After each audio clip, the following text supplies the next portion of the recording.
the forest dwelt a poor woodcutter with his wife and his 2 children. The boy was called Hansel, and the girl Gretel. He had little to bite and to break, and once, when great dearth fell on the land, he could no longer procure even daily bread. Now, when he thought over this by night in his bed, and tossed about in his anxiety, he groaned and said to his wife, "What will become of us, wife? How are we going to feed our children? We don't have enough stores to make it through the winter, to feed the little ones.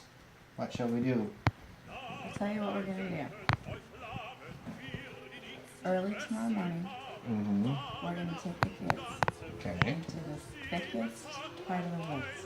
Okay, for hunting? Wood cutting. We're going to cut down some wood. Gathering. Yeah. Okay, yeah. Okay, we're going to cut wood. This is good, I like it. Okay. And we're going to set them there. And we're going to build them a fire. Okay. And then we are going to give them some bread. Yeah, so we'll feed them. And then we're going to leave them there. Okay, you're out of your mind. You're out of your mind. How can you expect me to leave my kids in the woods and have them torn to pieces?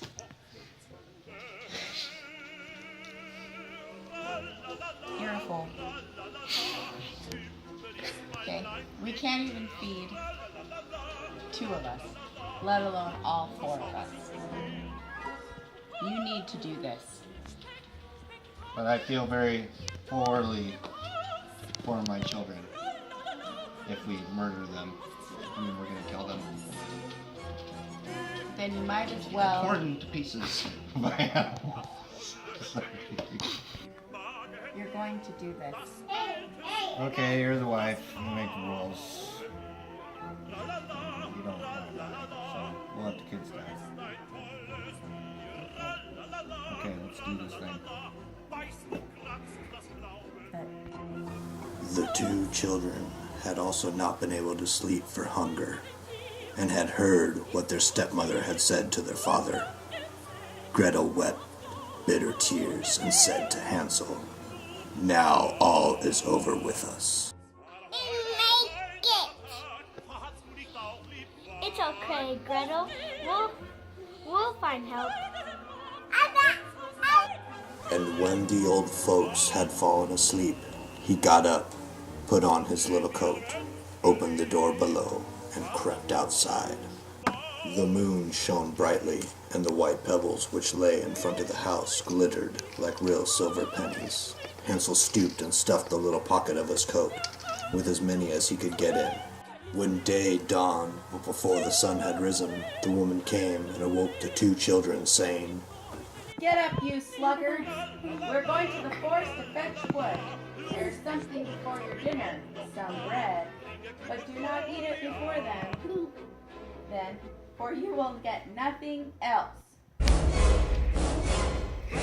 Daughter? Nothing. Let's go to the woods and cut some wood. We're just gonna go cut some wood.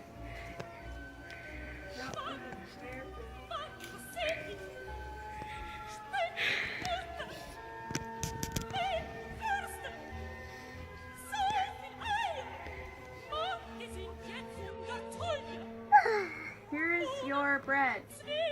Don't eat it all at once, or you will. This is all you get.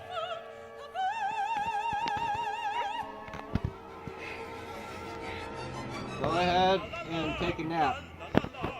We're gonna cut some wood. Cut some wood.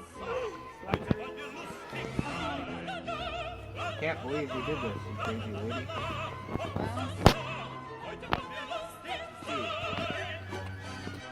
Hansel and Gretel sat in the woods alone, and when no one came, each ate a little piece of bread, and as they heard the strokes of the wood axe, they believed that their father was near.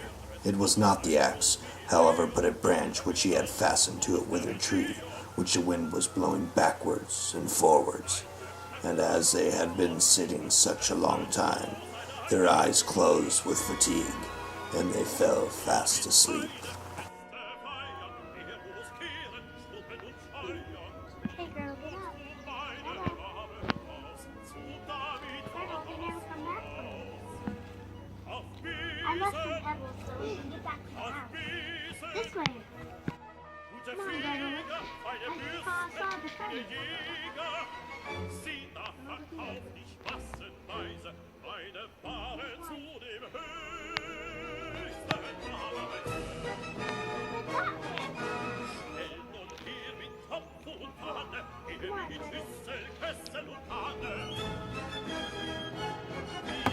They walked the whole night long, and by break of day came once more to their father's house.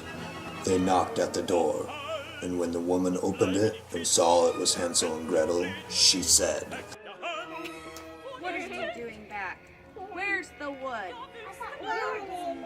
No, you go back and you get some wood. Here's some more bread. Here you go, you little sluggard.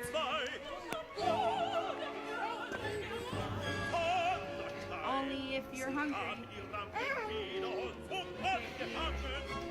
Come on, Gretel.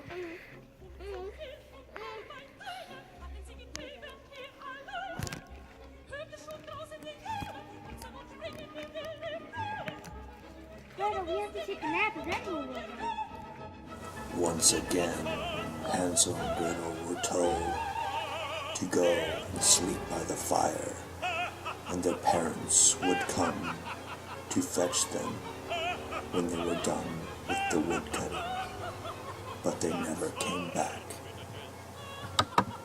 Upon awaking, Hansel and Gretel had realized that the bread-crumb trail they had left the night before was done so in vain. The birds had devoured every last morsel, and they had no way out of the deep, dark forest. It's okay, Gretel. Hansel and Gretel, lost in the forest, wander, and they never had a clue as to what they were about to stumble upon.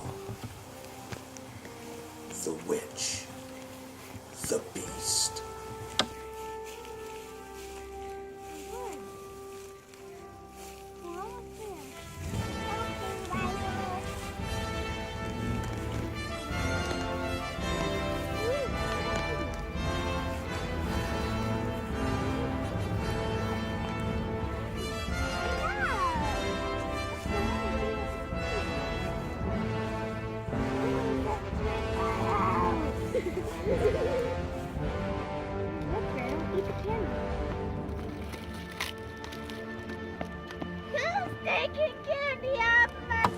There was one thing on the mind of the witch, and that was eating the little children.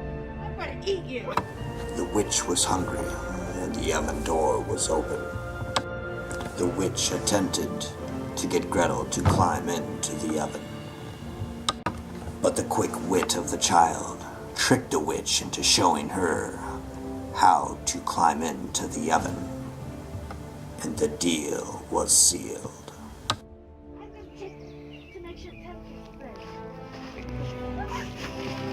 Push me! That's my whistle. They had one last challenge to face, and that was crossing the great river. The only hope they had was on the back of a selfless duck. Hansel and Gretel hopped on the back and safely made it to the other side. Quack, quack. Quack, quack, quack. Oh, look! Home! My children, you have returned. I promise I didn't set you up. Your mother has been dead for like 3 weeks. There's no need to worry now. All is well. Come in and warm yourself by the fire. You didn't eat much soup and bread.